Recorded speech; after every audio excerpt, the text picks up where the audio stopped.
But Governor Ducey says a big boost is coming in the form of $400 million of what he calls new money.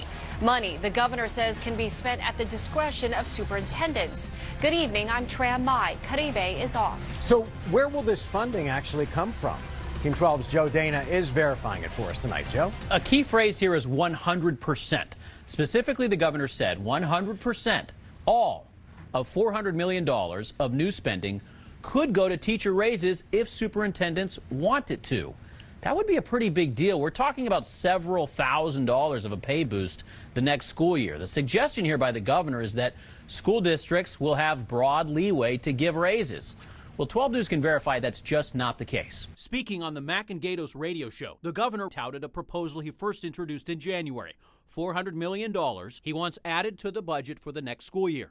Well, the next step is $400 million that's in this year's budget. And now. Is there a raise for teachers? Do you have a percentage yet, or do we know? This is up to superintendents at the local level. The dollars are all available for teacher raise. They can go 100%. Never done. 12 News can verify that statement by Governor Ducey is false, according to two credible sources that closely track spending, the Arizona Department of Education and the School Boards Association.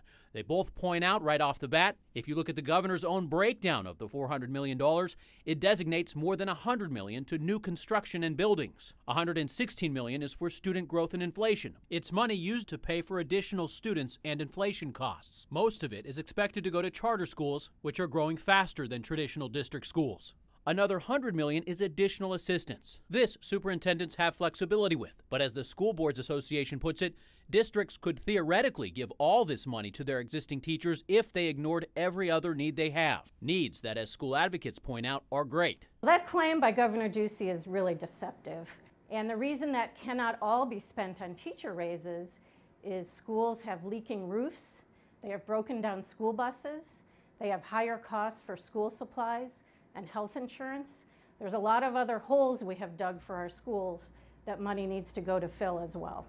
The Department of Education provides the most generous interpretation of the governor's statement, telling 12 News that both of these two pots of money could conceivably be used for teacher raises. What's left is guaranteed for permanent raises, $34 million, equal to a 1% raise of the average teacher's salary.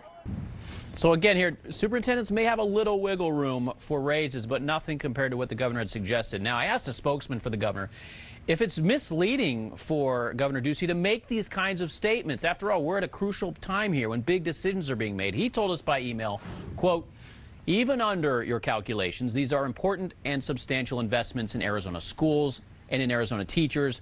There's a reason superintendents support this plan. It provides flexibility and was developed with their input." Back to you guys.